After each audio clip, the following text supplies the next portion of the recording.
गीता में अर्जुन को स्वयं भगवान कह रहे हैं कि उस परमेश्वर की शरण में जा, उसके लिए उन संतों के पास जा जो तत्वदर्शी हो।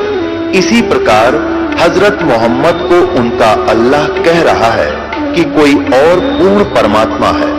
उसको पाने के लिए उन तत्वदर्शी संत की तलाश कर।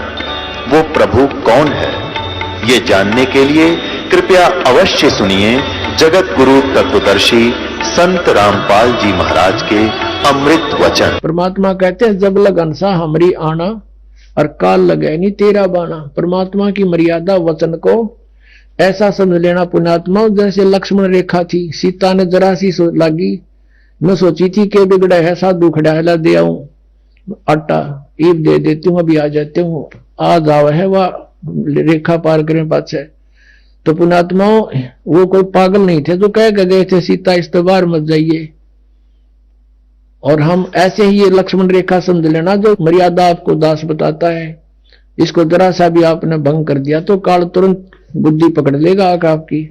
अब उस भक्त और रमेश को साथ लेकर के घर चला गया, उसके घर पे चल देखते हैं क्या हाल हो गया, कैसे हुआ।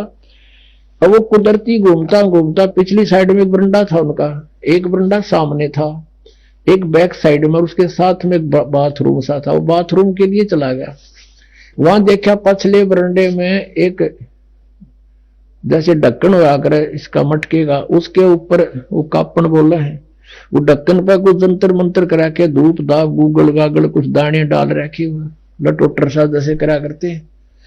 उसने आके पूछा कि भाई यू क्या कर रखा तुम्हारे घर में। परमेश्वर ने अपनी पत्नी से पूछा कि ये क्या कर रखा है। ने बोली गुग्गा पूजी थी, मैंने गुग्गा की धोख मारी थी। वो भगत बोला ये गुग्गा फिर आ गया तुम्हारे, ये मुश्किल तो काट दिया था, ये फिर बुला लिया गुग्गा। तो बड़ा गुस्सा है उसका पति, तूने तो बात बिगाड़ दी, अब क्या होगा। उससे पूछा बे तूने ऐसा क्यों किया। वह बोली एक पड़ोसन आ गई, मैं तो नाटी बतेरी, फिर मैं डर गई। ने बोली उसका एक का पुत्र था और वो मर गया, उसने ये पूजा ना करी थी, और इसलिए डरती ने मैंने सोचा ले चल गुग्गा की बीमारी न दो के। परमात्मा कहते हैं 100 वर्ष सतगुरु की पूजा, एक दिन आन उपासी, वो अपराधी आत्मा फिर पड़े काल की फांसी।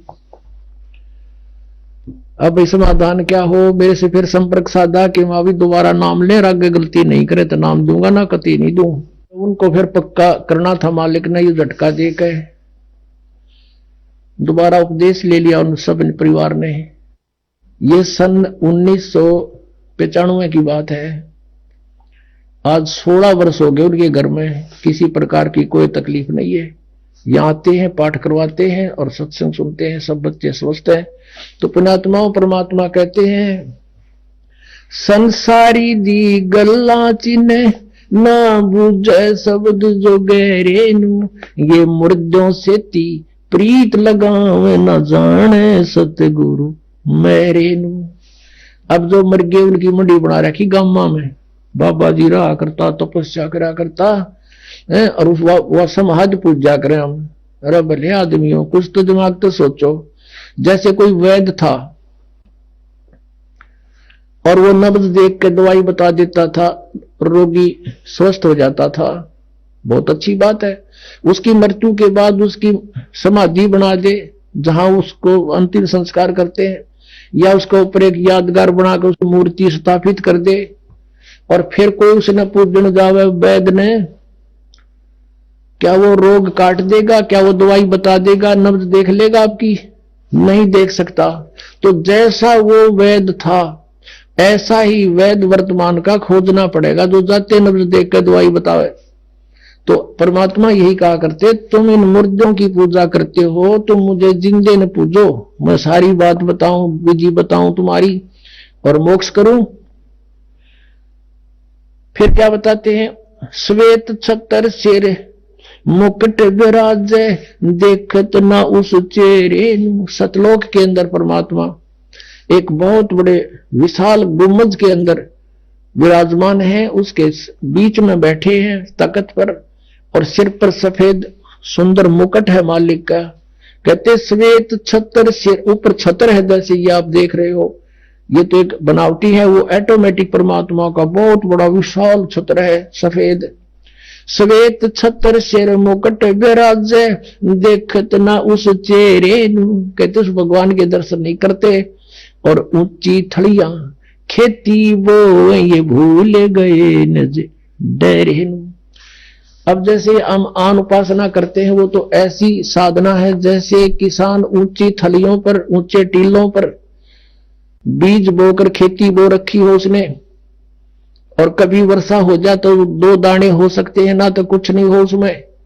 और डहर वो होती है समतल जमीन उपजाऊ, उसको डहर बोलते हैं। झील होती है वो, झील का मतलब वहां पानी स्टैंड नहीं खड़ा नहीं रहता, यानी ऊपर का वर्षा हुआ पानी भी उसमें आकर के सिंचाई का काम करता था। पहले पुराने समय की वाणी है ये।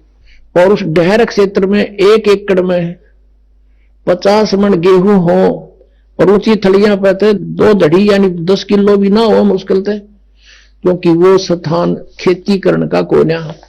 तो हम जो आन उपासना करते थे उसको कहा है परमात्मा ने, तुम ऊंची थलियां खेती बोरे और भूल गए निज डेरे नू। अपने उस सर्व सुखदायी परमात्मा कबीर देव को तुम भूल चुके हो, और इन आन उपासना रूपी थलियों पर खेती बोए बैठे हो, इससे तुम निर्धन होते जा रहे हो। और फिर क्या बताते हैं, ये संसार समझदा नहीं, कहंदा श्याम दोपहरे रू। ओए होए, गरीब दास ये वक्त जात है, रोगे इस पैरे रू। ये संसार समझदा नहीं, और कहंदा श्याम दोपहरे नू। यहां पर इतना कष्ट है प्राणी को पुण्यात्माओं, हम इसके आदी बन गए इस दुख के। और जब आपको सुख का जरा सा भी आभास हो जाएगा, फिर देखना परमात्मा कहते हैं सतलोक की तुलना में तुम ऐसे पड़े हो, इस काल ने आपको भांग प्या रखी है। कबीर ये माया अटपटी सब गट आन अड़ी, और किस किस ने समझाऊं या कुएं भांग पड़ी। तो जैसे किसी ने शराब पी रखी हो या भांग पी रखी हो, नशा कर रखा हो, और जून के महीने में हरियाणा पंजाब राजस्थान उत्तर प्रदेश में और बाहर पड़ा हो सड़क पे रेत में, और उसको कोई ये कहे कि भाई देख पसीना पसीना हो रहा, और तेरी के बुरी हालत हुई पड़ी है, कितना कष्ट है, ऊपर से धूप है, तू प्यासा मर रहा है, चल तुझे उठाकर छाया में ले चलता हूं। वो शराबी क्या कहते हैं, जोड़ दे मौज हो रही है। अब हम आज इस स्थिति में हैं। परमात्मा कहते हैं ये संसार समझदा नहीं, कहंदा श्याम दोपहरे नू। वो कहता ठंड शीलक है, कोई दिक्कत नहीं, कोई गर्मी नहीं लग रही मुझे। अब जैसे रिश्तेदार कोर्ट में मिलते हैं, कचहरिया में, और एक दूसरे हैंड शेक करते, हाथ मिलाते हैं, और क्या कहते हैं, क्या हाल है, अग मौज हो रही है। मौज कर कोर्ट में कौन सा काम, दोनों दुखी जा रहे का मौज हो रही है। हम सिर्फ मौज कहना सीख रखा है, मौज का बेरा को ना। मेडिकल में जाते हैं, कोई बच्चा बीमार हो गया, हॉस्पिटल में रिश्तेदार मिलने जाते हैं, वो पहले तो हाथ मिलाते और ठीक ठाक मौज हो रही है। और बच्चे का क्या हाल है, मरण में हो रहा है, फिर मौज टट्टू होगी। बता, हम इसे कहते हैं ये संसार समझदा नहीं, कहंदा श्याम दोपहरे नू। आग लगी पड़ी नो का मौज हो रही है। इस गंदे लोक में मौज का भी स्थान है। और कहते हैं परमात्मा गरीब दास ये वक्त जात है, रोगे इस पैरे नू। ये समय आता छूट गया ना, ये भगवान का ज्ञान और ये भक्ति, और चले गए यहां से, बीच में भक्ति नहीं करी। कहते इस समय ने रोया करोगे, हाथ नहीं आओगा फिर मनुष्य जीवन तुम्हारे। और फिर कुत्ते बनकर गलियां में आपने देखे होंगे रात के समय सर्दी से पीड़ित होकर के, और कुत्ते रात में फिर कैसे रोते हैं, कई बार देखा हुआ आपको। क्योंकि अब तो हम मनुष्य हैं, हम और मनुष्य भी दूसरे टाइप के हो गए, भक्तिहीन हो गए हम, हमने किसी के प्रति रहम नहीं आता। अब इस ज्ञान की रोशनी से आपकी आत्मा इतनी निर्मल हो जाएगी, कभी ऐसा कोई दुखी प्राणी दिखेगा, आपकी आत्मा रोएगी कि सचमुच यहां इतना कष्ट है प्राणी को। क्योंकि आपका नशा उतर जाएगा उस ज्ञान से, एंटीबायोटिक खाने से। तो कुत्ते ऊपर न मुंह करके वो करें जाइब क्या है, अब तो कहते परमात्मा गरीबदास ये वक्त जात है, एक बार हाथ से ये छूट गया शरीर और ये भक्ति बनी नहीं तो रोगे इस पैरे नु, इस समय को याद करके रोया करोगे। फिर परमात्मा की पहचान बताई है, मैं तो दे दी है बाल मैयाणे नू, मैं तो दे दी है बाल मैयाणे नू, मैं तो दे दी याणे नू, मैं तो दे दी है बाल मैयाणे नू। गीता और भागवत पढ़े ना बूझे शब्द ठिकाने नू, गीता और भागवत पढ़े ना बूझे शब्द ठिकाने नू। मन मथुरा दिल द्वारका नगरी, तू क्या करे बरसाने नू। अब क्या बताते हैं, श्रीमद् भगवद गीता पढ़े और हरे राम हरे कृष्ण श्री राधे राधे राधे श्याम मिला दे ओम नमः शिवाय, ये गीता में कई मंत्र है। कहते हैं गीता और भागवत पढ़े ना बूझे शब्द ठिकाने नू। 7 दिन की भागवत की कथा सुने जा कह पता नहीं मोक्ष मार्ग क्या है, क्या उस कृष्ण जी की उन लीलाओं को पढ़ लेने से मोक्ष हो जाएगा। गीता के अंदर जो मंत्र लिखा है उसका एक भी जाप नहीं करते, अन्य तुम जाप करते हो, पढ़ते हो गीता को। गीता और भागवत पढ़े नहीं बूझे शब्द ठिकाने नू, शब्द ठिकाने नू यानी उस निज मंत्र की तरफ को ध्यान नहीं देता कि कौन से मंत्र से मोक्ष होगा। जब फुरमान धनी का आवे को रखे घर जाने नू। कितनी गहरी बात कही है आदरणीय गरीबदास साहिब जी, जो परमात्मा से परिचित हुए थे और भगवान को सतलोक ले जाकर वापस छोड़ा था आदरणीय गरीबदास जी को। अब वो बता रहे हैं भगवान का आंखों देखा हाल। जब फुरमान धनी का आवे को रखे घर जाने नू, जा सतगुरु का शरणा लीजे जो मेटे जम तलबाणे नू। मैं तो दे दी है बालम याणे नू, मैं तो दे दी है बालम याणे नू, मैं तो दे दी है बालम याणे नू। याना माने अनजान ने। अब क्या बताते हैं, जब फुरमान धनी का आवे, जब आपका समय पूरा हो गया, आपका जीवन समाप्त हो गया, फिर आएगा आदेश ऊपर से कि उठाओ इसको, यहां से ले चलो, निकाल लो शरीर से। कहते फिर कौन रोके घर जाने नू। और फिर क्या बताते हैं, जा सतगुरु का शरणा लीजे जो मिटे जम तलवाने नू, कि उस सतगुरु की शरण में आ जाओ जो उस काल के दूतों को कह दे भाग जा तू यहां से। हमने इसकी आयु को एक्सटेंड कर दिया। जम जोड़ा जा से डरे ये मिटे कर्म के लेख, अदली असल कबीर हैं ये कुल के सतगुरु एक। काल डरे करतार से जय जय जय जगदीश, ये जोड़ा जोड़ी झाड़ता पगर डारे शीश। परमात्मा क्या बताते हैं, काल जो पीसे पीसना, ये जोड़ा है पनिहारे, ये 2 असल मजदूर हैं मेरे सतगुरु के दरबारे। अब आदरणीय गरीबदास साहिब जी परमात्मा के सामर्थ्य से परिचित हुए तो उन्होंने कहा है कि ये काल तपी से पीसना, ये किस ब्रह्मांड का स्वामी ब्रह्म कबीर परमात्मा का नौकर है समझो। और जोरा है पनिहार या मौत, कहते हैं ये तो परमात्मा का पानी भरती है, नौकरानी है उसकी। उसके जैसे उसके आदेश बिना ये कहते कदम नहीं उठा सकती। काल डरे करतार से, करतार कौन, कबीर इज गॉड। अनंत कोट ब्रह्मांड का एक रति नहीं भारे, सतगुरु पुरुष कबीर हैं ये कुल के सिरजनहार। काल डरे करतार से ये किस ब्रह्मांड का स्वामी, और जय जय जय जगदीश। और ये जोरा जोरा कहते मौत को, जोरा जोड़ी झाड़ता परमात्मा की जूती साफ करती है या मौत, और फिर उस धूल को माथे का लगाती है, यानी इतने समर्थ हमारे भगवान। गरीबदास साहब जी कहते हैं सतगुरु शरणा आगे धर्मराज डर कैसा, और की तो बात छोड़ो, यहाँ का न्यायाधीश भी कांपता है भगवान के नाम से। एक बार कबीर परमात्मा गरीबदास जी को जब ऊपर लेकर गए थे सतलोक में, धर्मराज के दरबार में, उस न्यायाधीश के दरबार में पहुंच गए,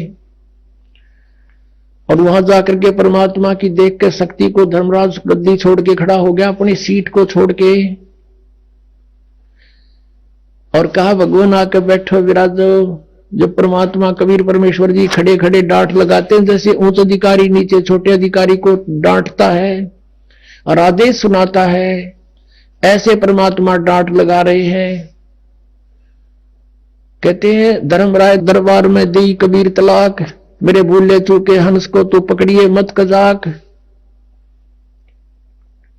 अब धर्मराज ने बोला है भगवान मेरी मजबूरी है, मेरे जैसे आपकी शरण में आने से पहले इसने बहुत से पाप किए होते हैं, उनका भोग तो मैंने देना पड़ता है प्रभु। तो परमात्मा क्या कहते हैं, कर्म भरम ब्रह्मांड के मैं पल में कर हूं नेस, और जिन हमारी दुहाई दी सो करो हमारे पेश। कहते तेरे इस यहाँ के जो कर्म है ये सारे मैं कैंसिल कर दूंगा। कहते हैं परमात्मा बताते हैं जब भी सतनाम हृदय धरो और भयो पाप को नाश, जैसे चिनगारी अग्नि की पड़े पुराने घास, कहते ऐसे नाश कर दूंगा इन पापों को मैं। तो उसी प्रकार गरीबदास जी बता रहे सामर्थ्य अपने परमात्मा की समर्थता के काल ड्रे करतार से, फिर इस काल के पास गए थे, इसने भी नीची गर्दन कर ली और इसके सर पे पैर रख के परमात्मा ऊपर ले गए थे गरीबदास जी को। इसने उस 11वें द्वार को बंद कर रखा है। 10वां द्वार आपने सुना था, इस सब घाटा जुड़ रहा था, इनकम्प्लीट नॉलेज था, सारा काल के जाल का ही सारा कुछ खेल था, ज्ञान था। अब 11वां द्वार जो है इस परब्रह्म के लोक में अक्षर पुरुष के लोक 7 संग ब्रह्मांडों में प्रवेश करता है, और फिर परब्रह्म के यानी अक्षर पुरुष के 7 संग ब्रह्मांडों को पार करके 12वां द्वार आता है, उसको पार करके सतलोक जाया जाता है। तो वहां ये बैठा चौकस के कोई निकल ना जाए यहां से, इसने रोक रखा हमारे को। वहां केवल कबीर परमात्मा और उसका सत साधक ही जा सकता है। और जब उस मंत्र का सतनाम का वहां जाप होता है और सार नाम साथ होता है, तो काल अपनी गर्दन नीचे कर लेता है। जैसे परमात्मा कहते हैं जैसे फणपति मंत्र सुन राखे फण सकोड़, ऐसे बीरा मेरे मंत्र तयू काल जवे मुंह मोड़े। जैसे फनपति यानी सर्प को गारुड़ लोग एक मंत्र बोल देते हैं, मंत्र बोलते ही वो अपने फन को ऐसे उठा रखा हो तो ऐसे कर लेता है, नीचे को और भागने की चेष्टा करता है, उस मंत्र में इतनी शक्ति होती है। तो परमात्मा कहते हैं जैसे फनपति मंत्र सुन और राखे फन सकोड़, ऐसे बीरा मेरे मंत्र तयू काल लवे मुंह मोड़े। इस काल का से सीना सिर झुक जाएगा और इसके ऊपर से हम जाएंगे। तो गरीबदास जी कहते हैं काल डरे करतार से, कबीर परमात्मा उन्होंने बता दिया अनंत कोट ब्रह्मांड का एक रति निभार, और सतगुरु पुरुष कबीर हैं ये कुल के सृजनहार। काल डरे करतार से जय जय जय जगदीश, और ये जोड़ा जोड़ी झाड़ता पगरदार है शीश। और काल जो पीसे पीसना, और यह मौत है पनिहार, ये 2 असल मजदूर हैं मेरे सतगुरु के दरबार। तो परमात्मा कहते हैं अब इसमें प्रश्न आया है कि जब फुरमान धनी का आवे को रखे घर जाने नू, जा सतगुरु का शरणा ले जो मेटे जम तलबाणे नू। तलबाना कहते हैं सम्मन, कि जम का सम्मन आ जाए, जब उसने कह ले जाओ कैंसिल कर दिया हमने, वापस जाओ ये नहीं जाएगा हमारा भक्त। एक भक्त बता रहा था कि जी मैंने आपका ज्ञान सुन रखा था भगवान का, कि अभी कबीर परमात्मा के साधक को यम के दूत नहीं ले जाते, और ये सच्चाई है, गारंटीड बात है, यम के दूत आपके निकट नहीं आ सकते। वो कह रहा था सपने में मेरे पास 3-4 वो 2 आए, 2 थे या 4 जैसे बता रहा था, और उन्होंने मुझे पकड़ लिया बाजू से और वो मुझे निकाल ले गए शरीर तक। शरीर मेरा पड़ा दिखे और मैं ऊपर न जाऊं। मैं उनसे पूछ रहा हूं भाई कहां ले जा रहे हो, मुझे बता तो दो। कहने लगे आजा तुझे बताएंगे, धर्मराज के दरबार में पता चलेगा और वहां तेरा लेखा जोखा होगा और फिर बताओगे कहां ले जाते हैं तुम्हें। वो कहने लगा फिर मेरा याद आई कि भी तुम कौन हो, यम के दूत हो तुम, अकोर तुम न के दिखे हम। उसने सोचा भाई यम के दूत तो हमें नहीं ले जा सकते क्योंकि हम तो भगवान के भक्त हैं, कबीर परमेश्वर के। तो इतना बात सुनकर मैं उनके साथ गुट्टम गुट्टा, देख वो मेरा मारे मैं उनका मारू, घमियान होगी। इतने घसीटते तो मुझे ले गए निकट उस धर्मराज के दरबार के, और वो नो कहे भाई तुम नहीं ले जा सकते, हम तो भगवान कबीर साहब के भगत हैं। तो उनमें से एक भेजा उन्हें भाई तुम पूछता कहते हम पट्टा खाम खा, ये इतना कॉन्फिडेंसली कह रहा है तू पता कर क्या धर्मराज थे। वो गया वहां पर, उसने कहा महाराज के ऐसे ऐसे एक व्यक्ति जो आपने भेजे थे हम लेने के लिए, और वो तुमने कहा मैं कबीर साहब का भगत हूं और तुम मुझे ले जा नहीं सकते, तुम्हें अलाउड नहीं है ले जाना, कैसे ले जा रहे हो। धर्मराज ने फिर देखा अपना बही खाता ने बोला रहा छोड़ आओ, इसने मरवाओगे वरना भी तुम। वो वापस आए, वो कहने लगा रहा छोड़ दो भाई, इसको नहीं ले जाना, आदेश है धर्मराज का, अब जल्दी छोड़ो।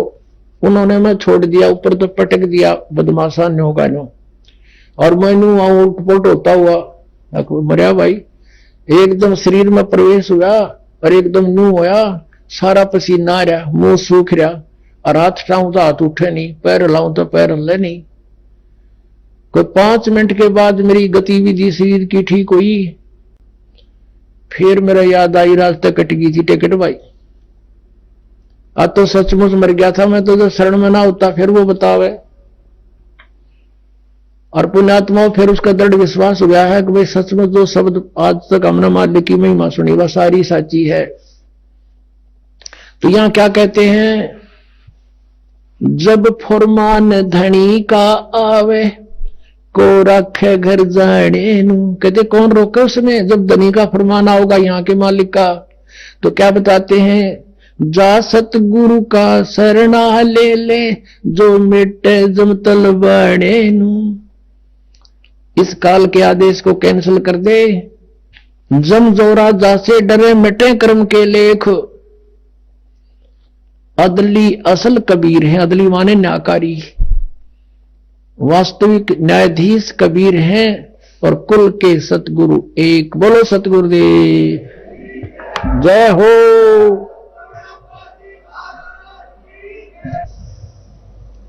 परम पिता परमात्मा पूर्ण ब्रह्म सर्वश्रेष्ठी रचनहार कुल मालिक कबीर परमेश्वर जी, ये हमारे परम पिता हैं, ये सारी सृष्टि के रचने वाले हैं। ये वही परमात्मा हैं जिनका वेदों और गीता में एक विशेष प्रकरण है कि परम अक्षर ब्रह्म परमात्मा, परम अक्षर ब्रह्म जो शक्ति है वही पाप नाशक है, वही हमारा जनक है, वही हमारे काल के बंधनों का नाश कर सकता है। उसी परमात्मा की भक्ति करनी चाहिए। पुणात्मा, उस परमेश्वर ने स्वयं आकर के हमें ज्ञान दिया है कि तुम यहां के वासी नहीं हो, आपका यहां ठौर ठिकाना नहीं है।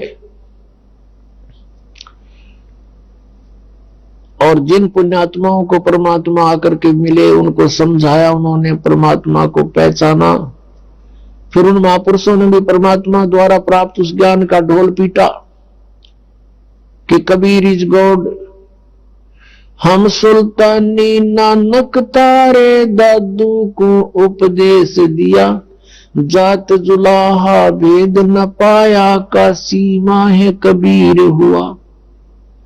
ये दानक रूप में, जो जुलाहा रूप में परमात्मा बनारस में, भारतवर्ष की पावन धरती काशी शहर के अंदर 120 वर्ष रहे, सह शरीर आए थे, सह शरीर चले गए, क्योंकि ये वो परमात्मा है जो अजन्मा है, किसी मां से जन्म नहीं लेते।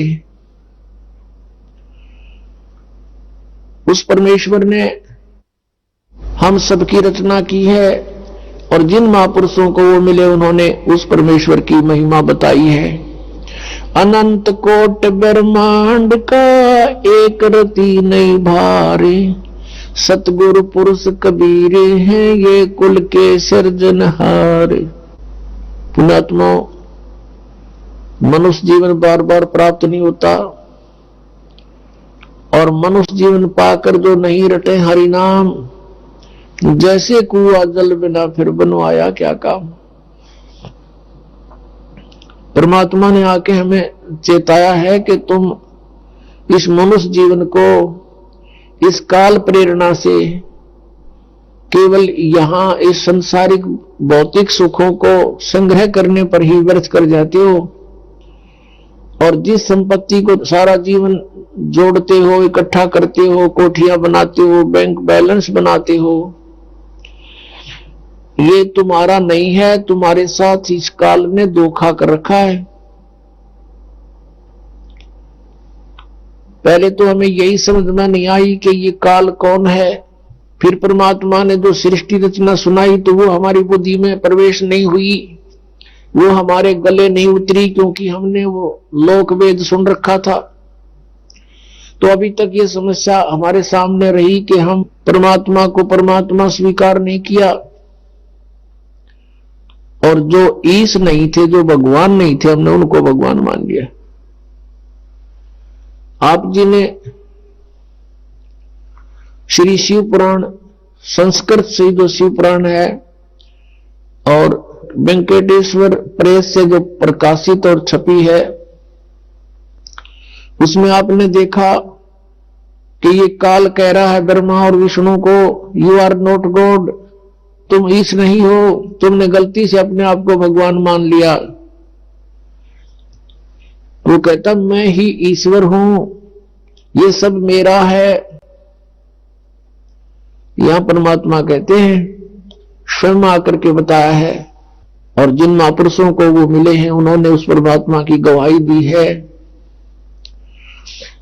परमात्मा कहते हैं, मुल्ला माया मग में बैठी, अनसा चुन चुन खाई, ये ज्योत स्वरूपी कहे निरंजन में ही करता भाई।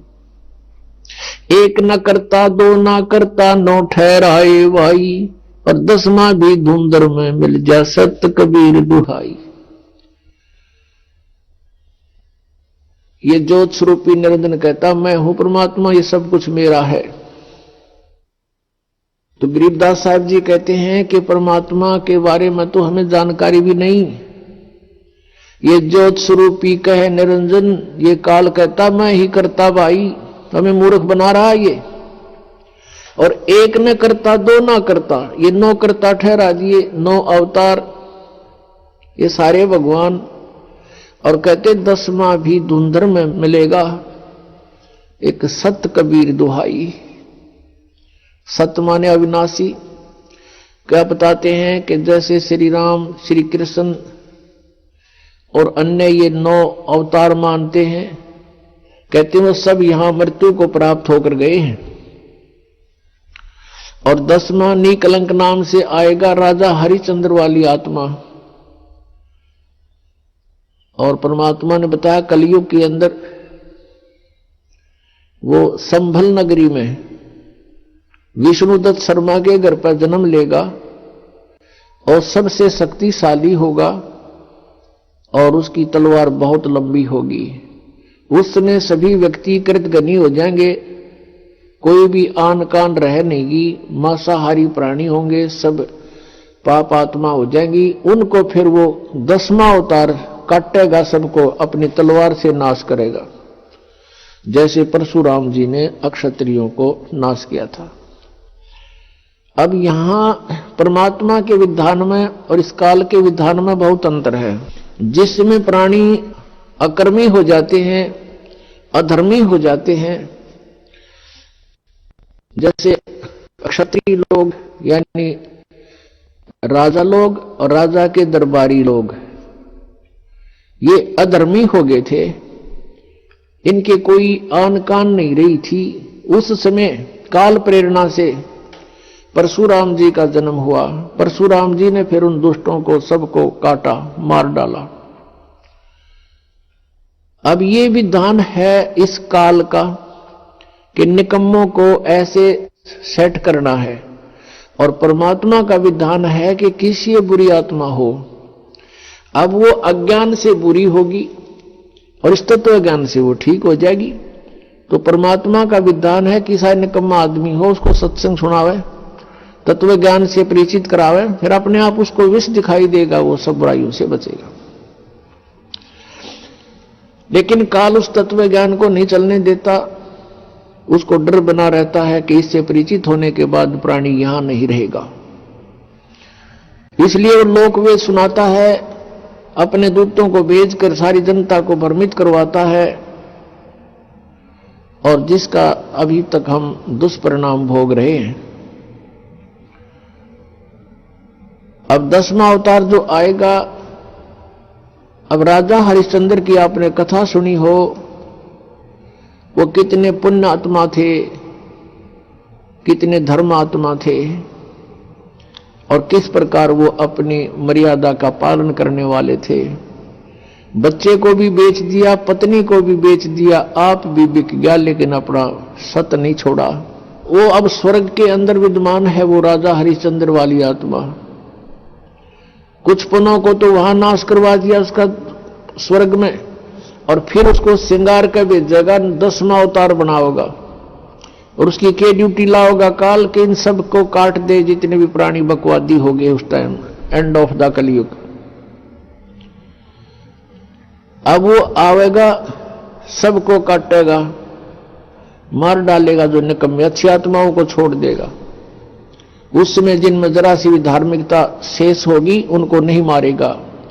ये विधान रहा परमात्मा का, कितनी आपदाएं आवे लेकिन भक्तों का नाश होया नहीं करता।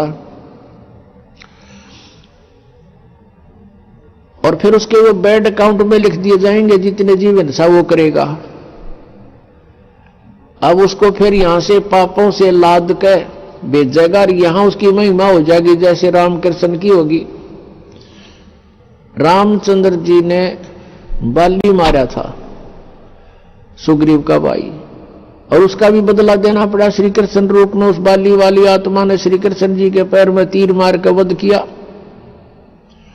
तो ये तो एक प्रत्यक्ष प्रमाण है कि किए का कर्म का दंड न भोगना पड़ेगा। तो बिना ज्ञान के ये सब ऐसी व्यवस्था है, जो परमात्मा से परिचित प्राणी हो जाते हैं वो इस काल के जाल में नहीं आते, अपना कल्याण करवा लेते हैं। तो क्या बताते हैं परमात्मा कि हम उनकी पूजा करते रहे जो भगवान नहीं थे, जो हमें कोई लाभ नहीं दे सकते थे, हमारे पापों का नाश नहीं कर सकते थे, हमें काल के जाल से नहीं छुड़वा सकते थे। तो वो ज्ञान उस परमेश्वर ने स्वयं आकर के देना पड़ा। और जैसा कि आपने वेदों में पढ़ा कि वो परमात्मा अपने तीसरे मुक्ति धाम में रहता, सतलोक के अंदर। अब तीसरा मुक्ति धाम कैसे है? 21 ब्रह्मांड का एक ग्रुप है, एक समूह है, ये काल का लोक कहलाता है, सरपुरुष का। और 7 संग ब्रह्मांड का एक अलग द्वीप है, उसके अंदर ये स्टेट समझ लो अलग अलग, वो दूसरा लोक है, दूसरा द्वीप है। और तीसरा सतलोक है उसके निकटतम। तो तीसरे धाम में रहता वो परमात्मा, मुक्ति धाम में, सतलोक में। और वहां से गति करके वहां से बहुत तेज स्पीड से आता है, अच्छी आत्माओं को मिलता है। फिर वो अच्छी आत्मा परमात्मा से प्राप्त ज्ञान का जगह जगह जाके प्रचार करते हैं, और परमात्मा स्वयं भी, कबीर जी भी अपनी महिमा आप सुनाते हैं। चारों युग में संत पुकारे, कूक कहा हम हेल रे, हीरे माणिक मोती बरसे, ये जग चुगता ढेल रे। परमात्मा ने जो ज्ञान बताया कि तुम यहां के रहने वाले नहीं हो, आप यहां के वासी नहीं हो, और जिस संपत्ति के लिए आप सारा जीवन न्यौछावर कर देते हो, यह संपत्ति आपकी नहीं है।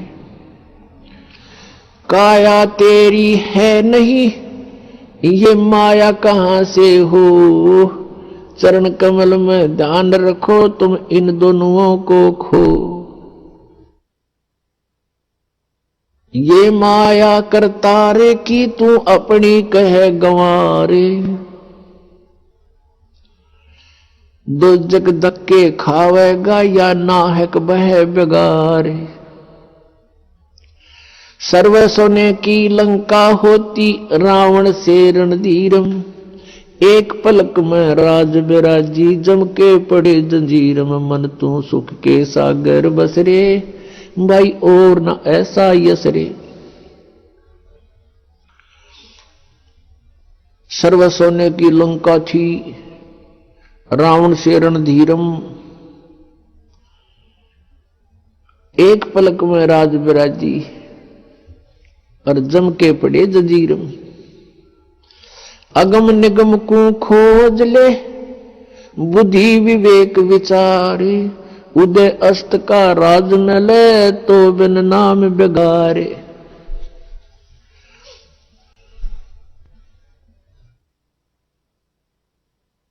भक्ति बिना क्या होते हैं ये भरम रहा संसारे, रति कंचन पाया नहीं रावण चलती बारे। सोने के महल बना रखे थे कुबद्दी ने, सोने की ईंटें, सोने की गारा और उसमें महल और कई कई मंजिल के। और परमात्मा कहते हैं 1 ग्राम स्वर्ण 1 ग्राम गोल्ड भी साथ लेकर नहीं जा सका। तो हमारे यहां भूल पड़ रही है कि ये मेरा है या कार मेरी है, कोठी मेरी है, बेटा मेरा है, बेटी मेरी है। जिसमें आपकी यह भूल हटेगी तब आपकी भक्ति फलेगी कि ना बेटा आपका है, ना बेटी आपकी है, ना यह कार आपकी है, ना कोठी आपकी है। अब आपके बच्चे नहीं हैं, ये परमात्मा के बच्चे हैं। आप परमात्मा के नौकर हो और परमात्मा ने आपके पास ही अपने बच्चे भेज दिए, बेटा या बेटी। इनको आप अपना मान कर करते हो तो भूल भारी है आपके, लेकिन ये जीव के बस की भी नहीं। इस ज्ञान से धीरे धीरे और भक्ति से, इस एंटीबायोटिक औषधि खाने से, ये तत्व ज्ञान रूपी वचन सुनने से आपको बिल्कुल समझ में आ जाएगी कि सचमुच यहां अपना तो शरीर भी नहीं है। तो हमने इन बच्चों को जो आपको भगवान ने दिए हैं, इनके दास नौकर बनकर आपने इनकी परवरिश करनी है। भगवान से डर के इनकी सेवा करनी है, जैसे एक नौकरानी और एक नौकर मालिक के बच्चों की कितनी केयर टेक करता है। इस दास को इतिहास अब याद आते हैं, उदाहरण आते हैं जो संसार में घटे हुए हैं। भगवान ने जो हमें उदाहरण दिए हैं वो सत्य हैं। एक समय दास जब सर्विस करता था, ऑफिस में बैठा था और सामने गली थी, सड़क, और ऑफिस से 2 मकान छोड़कर लेफ्ट साइड में एक बहुत बड़े धनवान व्यक्ति का मकान था, कोठी थी। उसकी एक पुत्री थी, लड़की ज्यादा से ज्यादा 8-9 वर्ष की होगी। उसके लिए एक नौकरानी छोड़ रखी थी और उस लड़की का स्कूल वहां से ज्यादा 10 फरलांग होगा, यानी 2000 फुट मुश्किल से 5 एकड़ की दूरी पर।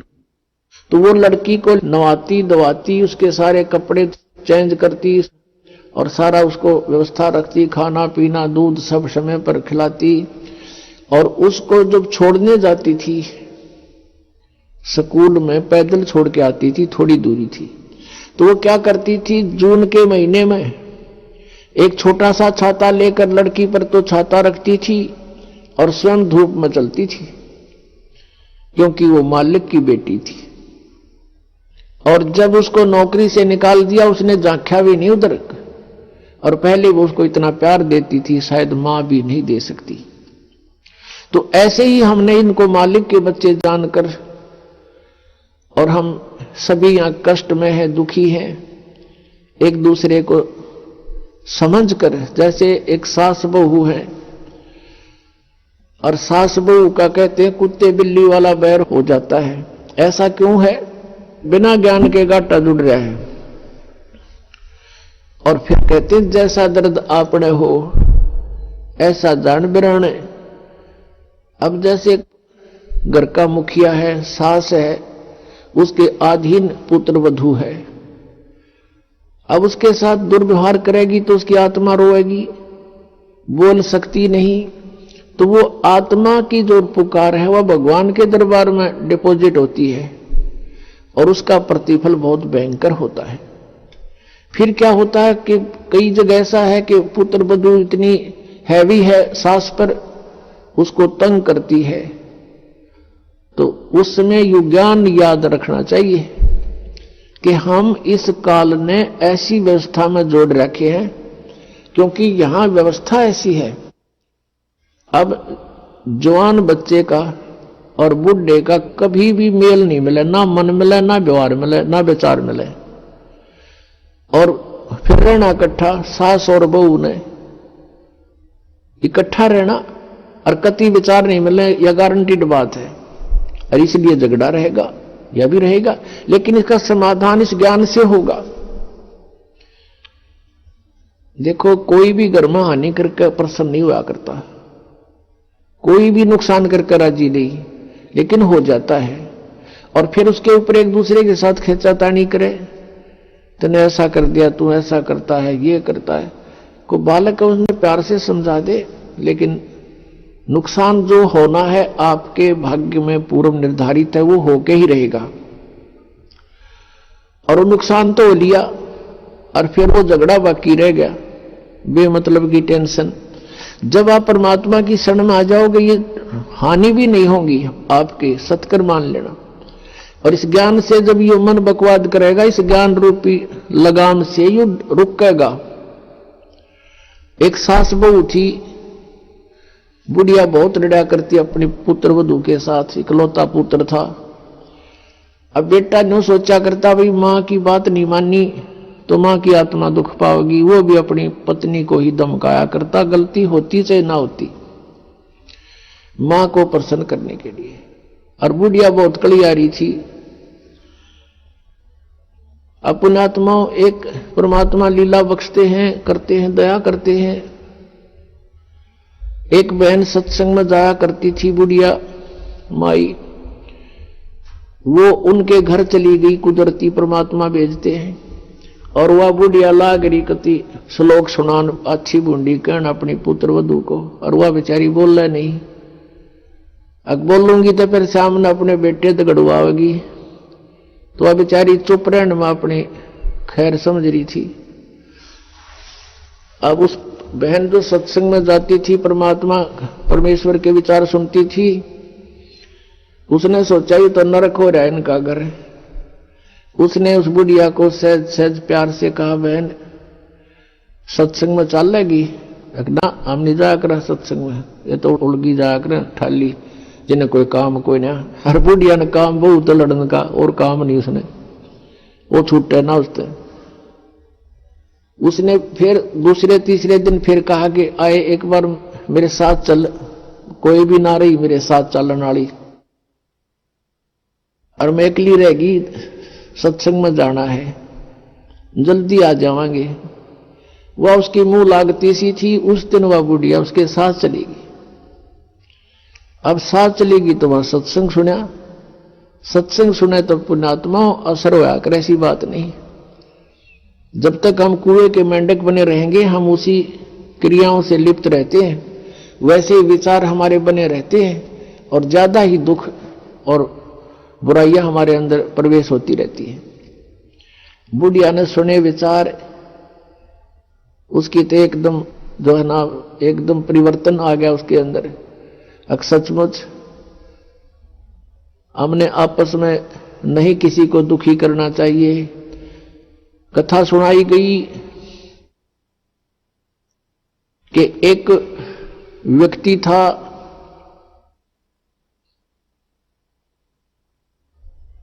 वो कहीं पर साधना कर रहा था, बैठा था, साधना कर रहा था, और एक गाय भागी जा रही थी,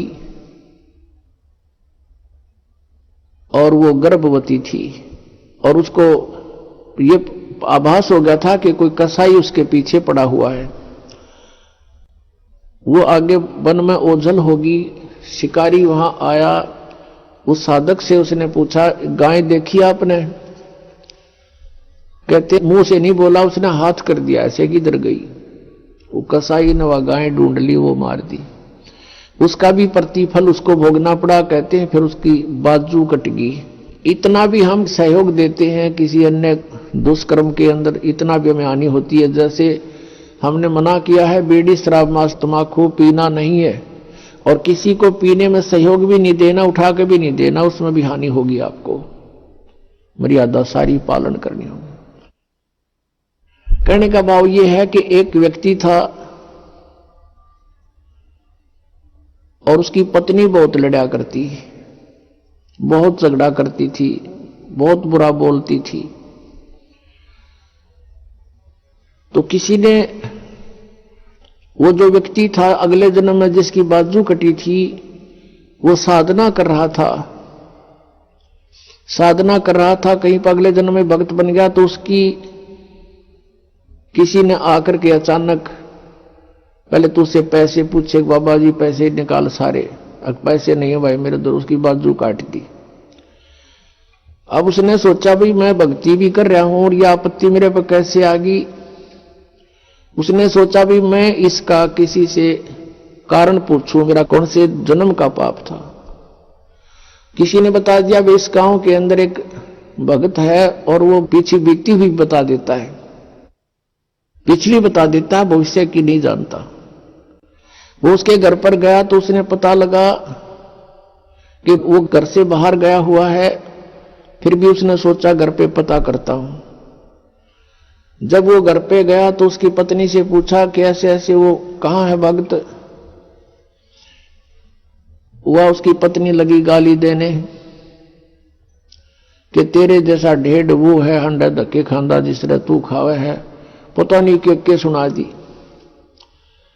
अब जिसका हाथ कटा हुआ था उसने सोची भाई मैं तो गलत आ गया, मेरे साथ मजाक कर दिया। दिखे ना भगता के घर में कैसी बात होया करे, इसी ने कमी होया करे। वो वापस चल पड़ा। रास्ते में किसी ने बता दिया कि तू जिसका घर पूछा था ये आ रहा वो व्यक्ति। उसने उसको सोचा ले चल आया है बाहर, बात कर लेता हूं। आइए अब हम उन श्रद्धालुओं के अनुभव जानते हैं जो जगत गुरु तत्वदर्शी संत रामपाल जी महाराज जी से दीक्षा प्राप्त कर चुके हैं तथा उनके द्वारा बताए गए भक्ति मार्ग पर चल रहे हैं। नमस्कार जी। नमस्ते जी। क्या नाम है जी आपका? मेरा नाम नीलम मेहता है। नीलम जी कहाँ से आए आप? जी मैं हजारीबाग झारखंड से हूँ। अच्छा, आपसे ये जानना चाहेंगे कि संत रामपाल जी महाराज जी से कब जुड़े आप? मैं 3 नवंबर 2014 को जुड़ी थी। संत रामपाल जी महाराज जी से नाम दीक्षा लेने से पहले कोई भक्ति करते थे आप? जी काल मतलब देवी देवता की भक्ति थोड़ा मोड़ा करती थी, मुझे कोई इंटरेस्ट नहीं था। क्यों? मुझे पता नहीं है, मुझे ये सब चीज में मन ही नहीं लगता था कि ये कोई रियल है। मुझे मतलब पता ही नहीं था कि कोई परमात्मा भी होता है। बस दिल में था कि हमको परमात्मा चाहिए, मतलब चाहिए कि वहां मुझे दिल में आता था कि जन्मते हैं मरते हैं, जन्मते हैं मरते हैं, क्यों, कब समाप्त होगा ये। तो फिर संत रामपाल जी महाराज जी से क्यों जुड़े? जी मैं सत्संग के माध्यम से जुड़ी। मैं सत्संग सुन रही थी और तभी तो मुझे कोई ज्ञान नहीं था, क्योंकि मुझे इन बाबाओं पर कोई विश्वास ही नहीं था। फिर आप संत रामपाल जी महाराज जी का सत्संग क्यों सुन रहे थे? जी इच्छा मेरी नहीं थी, बस मुझे था ये चीज कि ये जन्मना मरना और ये गधा सुअर कुत्ता ये सब बनता है, ये सब कभी रुकेगा या फिर ये चलता ही रहेगा, कभी मेरा एंड होगा। मुझे यही मतलब ख्याल ऐसे अकेले में बैठते थे या कभी वॉशरूम में या फिर कहीं भी हम जाते तो ये ख्याल अकेले में आता ही आता था कि मेरा एंड कब होगा। तो फिर आपको क्या रिजल्ट मिला संत रामपाल जी महाराज जी के सत्संग सुनकर? किस बात से आप ज्यादा प्रभावित हुए? जी मैं सत्संग तो ऐसे ही सुनती थी, नींद भी बहुत आता था, सो भी जाती थी। लेकिन एक बार मैं सत्संग सुन रही थी तो गुरुजी ने कहा कि ये दास उस परम पिता का कुत्ता है जो परमात्मा को धनियों को भौंक भौंक के जगा रहा है। जो कुत्ते के भौंकने से नहीं जागते वो बाद में बहुत पछताते हैं। तो ये इतनी अधीनता आज तक में किसी में दिखी ही नहीं, ना कोई संत ना कोई गुरु या किसी में दिखी ही नहीं। आज तक इतना अधीन कोई हुआ ही नहीं। तो ये चीज मुझे इतनी अट्रैक्ट कर गई कि नाम लेंगे तो इन्हीं से लेंगे, नहीं तो फिर भक्ति नहीं करेंगे। इसलिए मैं इन्हीं से दीक्षा ली। फिर मैं बोली पापा को कि हमको चलना है। मेरी एज तभी 14 या 13 रही होगी। तो पापा बोले इतना जल्दी तुम नाम दीक्षा लेगी ऐसा नहीं होता है, तुम पहले समझ लो। क्योंकि शायद उनको लगा होगा कि बहुत बच्ची है, मेरी मदर की डेथ हो चुकी थी, तो उनको लगा कि ये हड़बड़ा गई है, ऐसे ही ये मतलब देख के और लेना चाह रही है। लेकिन नहीं, हम बहुत रोते थे कि ऐसा भी कोई है जो इतना अधीन से कोई बोल रहा है कि ये उस परम पिता का कुत्ता है, बोल रहा है कि हम लोग धनी हैं और वो अपने आप को कुत्ता बता रहे हैं। तो ये चीज मुझे बहुत अट्रैक्ट की। अच्छा, आप ये बताइए कि जो भक्ति साधना चलती आ रही है समाज में और जो संत रामपाल जी महाराज जी भक्ति साधना बता रहे हैं वो किस तरह से अलग है? जी, जो भक्ति साधना समाज में चल रही है उसका कोई आधार ही नहीं है, बस जो पूर्वज से चलता आ रहा है वो चलता आ रहा है। आज हम किन्हीं से पूछते हैं कि ये पूजा कहाँ से स्टार्ट हुआ, इसका क्या निष्कर्ष है, ये क्यों करते हैं, उसके पास कोई आधार नहीं। एक ऐसे ब्राह्मण चलता फिरता जैसे कोई मांगने वाला था, वो जोगी धर के ऐसे कपड़ा, तो उन लोग आए थे। तो जब हम लोग बताएं कि आप लोग क्यों ऐसे मांगते हो, जब आप लोग के पास कोई प्रमाण नहीं, आप संत रामपाल जी महाराज को जानते हो, फिर उन्होंने कहा कि क्यों मेरे पेट पे लात मार रहे हो। तो ये बात बिल्कुल समझ में आ जाता है कि उन लोग का काम है मांगना और खाना। उन लोगों के पास कोई ज्ञान नहीं है, ना कोई शास्त्र का ज्ञान, ना कोई आध्यात्मिक ज्ञान। नहीं, आप ये बताइए ना, इतने सालों से कोई भक्ति साधना चली आ रही है और अब संत रामपाल जी महाराज जी कह रहे हैं कि जो भक्ति साधना आप कर रहे हैं वो शास्त्रों के विरुद्ध है और जो हम भक्ति बता रहे हैं वो शास्त्रों के अनुसार है।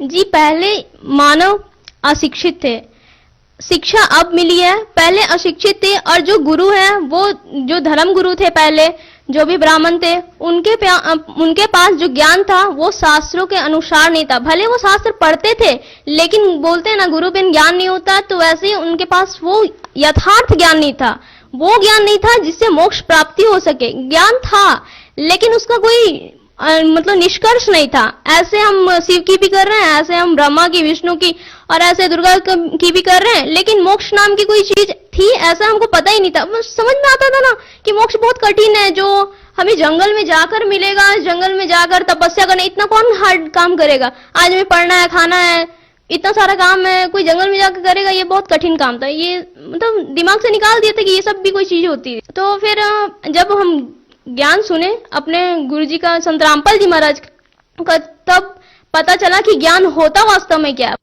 फिर भी जैसे कोई श्रद्धालु होता है, वो किसी संत से जुड़ता है तो वो चाहता है कि वो जो भक्ति कर रहा है उससे उसको लाभ मिले। तो हम आपसे ये जानना चाहेंगे कि संत रामपाल जी महाराज जी से नाम दीक्षा लेने के बाद, उनके द्वारा दी गई भक्ति को करने के बाद क्या आपको कोई लाभ मिला, जिससे आप ये कह सकें कि वास्तव में इस भक्ति से आपके जीवन में कोई सुधार आया है? जी, लाभ मुझे ये मिला कि मुझे बचपन से ही एक प्रॉब्लम बचपन से ही थी। वो प्रॉब्लम थी साइनस की। मुझे इतने मतलब डेली उठ के 10 से 15 बार छींकना था। ये छींकना एकदम यूनिवर्सल ट्रूथ के जैसा था मेरे लिए। हमेशा छींकते थे, नाक से पानी बना, तौलिया भींग जाता था, सोते हैं तो भी गिरते रहता, तौलिया भींग जाता था, बेडशीट भींग जाता था, लेकिन वो रुकता नहीं था। जब मैं संत रामपाल जी महाराज से दीक्षा ली 2014, तो मैंने जैसे गुरुजी से जब मिली, तो जब गुरुजी मिले, जब आशीर्वाद दिए, आशीर्वाद मात्र से, उसके बाद जस्ट बरवाला कांड होता है। हम कभी गुरुजी से ना मिले, ना ही कभी वहां गए, और वो बीमारी आज मेरा नहीं है, बिल्कुल ठीक हो गया वो बीमारी। जी, एक बार अभी मैं पढ़ाई करती हूँ तो घर से बाहर रहती हूँ, तो वहां से मुझे आना था। ऐसी छुट्टियां हो जाती है तो सभी निकल जाते हैं बच्चे, तो मुझे लगा कि मैं कल जाऊंगी। फिर पापा बोले कि नहीं, आ जाओ आज ही। तो बहुत लास्ट गाड़ी बच रहा था, शाम की गाड़ी जो मेरे घर तक छोड़ती। वैसे बीच बीच में स्टॉपेज करके मुझे जाना पड़ता। तो मैं सोची कि ये लास्ट गाड़ी चल रहा है, मैं इतना तैयार होके इतना बजे निकल जाऊंगी। लेकिन हुआ ये कि मेरा लेट हो गया 2 या 3 मिनट के लिए। वो गाड़ी खुल चुकी थी, वो गाड़ी खुल चुकी। मैं बहुत पछताई कि ये क्या हुआ, फिर से मुझे गाड़ी चेंज करके जाना पड़ेगा, बहुत दूर घर था। तो फिर मैं फिर भी बैठ गई कि ठीक है, हम गाड़ी चेंज ही कर लेंगे, लेकिन जाएंगे घर। जब तैयार होके निकल गए तो पता चलता है, जब मैं घर पहुंचे उससे पहले पता चल गया कि जिस गाड़ी में मैं बैठने वाली थी, जो डायरेक्ट गाड़ी थी, उस गाड़ी का 10 किलोमीटर आगे जाकर एक्सीडेंट हुआ। इतना भयानक एक्सीडेंट हुआ, इतना भयानक हुआ कि आगे से तो आगे गाड़ी मारा, पीछे से भी गाड़ी आके उसको ठोका। और इतना भयानक एक्सीडेंट कि क्या हाल हुआ, वो जो आगे से भी गाड़ी मारे, पीछे से भी गाड़ी मारे, वहां के जो बैठे होंगे जो यात्री, उन लोगों को क्या हाल हुआ होगा, ये मैं सोच के मेरा मतलब कलेजा कांप गया। और फिर मैं घर पहुंची, परमात्मा के धन्यवाद की कि आज मृत्यु से बचा लिया परमात्मा। आजकल एक ट्रेंड चला हुआ है, संत रामपाल जी महाराज जी के जो अनुयायी है वो जो शादियां करते हैं वो बिल्कुल दहेज रहित करते हैं। मात्र 16 मिनट में उनकी शादी संपन्न हो जाती है। इसके बारे में आप कुछ बताइए। जी, ये परमात्मा हम लोग के पर उपकार किए हैं और हमारे मतलब जो फैमिली है उन लोग के ऊपर भी, क्योंकि ये जो लड़कियों को अभिशाप मान लेते हैं कि उनको दहेज के कारण, उनकी तिलक के कारण ही उनको मतलब मारा जाता है, गर्भ में ही मार दिया जाता है उनके पहले ही, क्योंकि समाज में ये कुरीति फैल चुकी है और इस कुरीति को गुरुजी मिटा रहे हैं। हमारे दहेज रहित शादियां मतलब अनेकों हो रहे हैं, हजारों हजार लाखों लाख शादियां दहेज रहित करवाकर परमात्मा हम लोग पे तो उपकार किए ही किए, मतलब संत रामपाल जी महाराज हम लोग पे उपकार किए किए। फैमिली जो पिता को जिसकी 4 संतानें हो जाती है उसको मतलब कि उसको लिए मरण हो जाता है वो चीज कि कैसे दहेज इकट्ठा करे और कैसे मतलब तिलक दे और बेटी विदा करे, उसके बाद भी खुशी नहीं। आज लाखों ऐसे प्रमाण है, आज पेपर में यहाँ छप जाते हैं, वहां न्यूज पे आते हैं कि बेटियां यहाँ मर गई, वहां जल गई, कहीं सुरक्षित नहीं है, इतना दहेज देने के बाद भी नहीं। संत रामपाल जी महाराज के वचन से यहाँ शादियां हो रही है दहेज रहित। जो आज जो अभी समाज हमारा देख रहा है उनमें एक अच्छा मतलब लेसन मिल रहा है कि क्या मतलब जो ये हवा फैल चुका है ना कि हमें दहेज लेना ही है, मेरा बेटा ये बन गया, हमको इतना लेना है, इतना देना है, ये चीज मिट गया है लगभग। और क्या संदेश देना चाहेंगे आप संत रामपाल जी महाराज के बारे में? जी, मैं तो बस यही कहना चाहूंगी, हाथ जोड़कर प्रार्थना है सभी जो मेरे फ्रेंड्स हैं उनको भी और बाकी सभी समाज को भी और उन धर्म गुरुओं को भी जो अपने अनुयायियों को झूठ मूठ का फंसा कर बैठे हैं। कभी उनको भी पता है कि क्या सच्चाई है, लेकिन अहंकारवश अभिमानवश नहीं आना चाहते हैं। लेकिन कब तक, जब समाज शिक्षित, आप कब तक छुपा के बैठोगे? आप कब तक उन लोगों को गुमराह करते रहोगे? एक दिन तो आना पड़ेगा। जब वहां से लाभ नहीं होगा इंसान वहां से तो दौड़ेगा कहीं, वो तो कहीं और भी जाएगा। अच्छा, एक बात बताइए, जिनको आप नकली धर्मगुरु कह रहे हैं उन संतों का ये तर्क है कि संत रामपाल जी महाराज जी शिक्षित नहीं हैं, उनको शास्त्रों का क्या ज्ञान हो सकता है? आप एक पढ़े लिखे स्टूडेंट हैं, तो आपसे ये जानना चाहेंगे कि जो संत रामपाल जी महाराज जी आप लोगों को पढ़ा रहे हैं, आप क्रॉस चेक भी करते होंगे, संत रामपाल जी महाराज जी सही हैं या अन्य जो धर्मगुरु हैं वो अपनी जगह सही तर्क दे रहे हैं? सही और गलत का तो यही मतलब हम कह सकते हैं, निष्कर्ष तो यहीं से निकलता है कि जो ग्रंथों के और मतलब जो ग्रंथ से खोल खोल कर बताए, जो उससे निष्कर्ष निकाले और जो अपना लौकिक ज्ञान जो लोक वेद है उससे देकर ये सोचते हैं कि हम ज्ञानी हैं। कोई डिग्री प्राप्त करने से ज्ञान नहीं होता, नॉलेज होना चाहिए। फिर आप सोच रहे हो हम गुरु पद लेते आ रहे हैं, ठीक है, आप उत्तराधिकारी बनते आ रहे हो, लेकिन ज्ञान रहे तब तो। आप सदग्रंथों से ज्ञान देते नहीं और कोई बोलता है कि ये ग्रंथ में लिखा नहीं, आप ये मंत्र कहाँ से लाए, ये पूजा कहाँ से लाए, कोई जवाब नहीं, बोले चलता रहे, ये कोई निष्कर्ष निकले, ये सॉल्यूशन नहीं है। आप ग्रंथों से बताइए ग्रंथ में कहाँ लिखा है ये मंत्र, कहाँ लिखी है ये विधि, कहाँ लिखा है पूजा। आप जिसको भगवान मान रहे हो कहाँ लिखा है ये भगवान? है ही नहीं, वेद बताता ही नहीं है, फिर आप कहाँ से ले आए? तो संत रामपाल जी महाराज जी सही हैं? जी बिल्कुल सही है, वो ग्रंथों के अनुसार भक्ति दे रहे हैं। ऐसा नहीं है कि सिर्फ वो बता दिए और हम मान लिए कि ग्रंथों के अनुसार ही भक्ति है। जैसे मैथ्स में प्रूव होता है, लेट्स करके कंसीडर करते हैं और LHS RHS प्रूव कर देते हैं, ठीक यहाँ भी है। ऐसा नहीं कि गुरुजी बता दिए, जब वो LHS बता रहे हैं तो हम भी प्रूफ कर रहे हैं कि ये RHS ये निकल रहा है, तभी तो जाकर प्रूफ हो गया कि जो गुरुजी बता रहे हैं वो सही है। जब LHS RHS इक्वल हो रहा है तो सही है। जी बहुत बहुत धन्यवाद। जी धन्यवाद।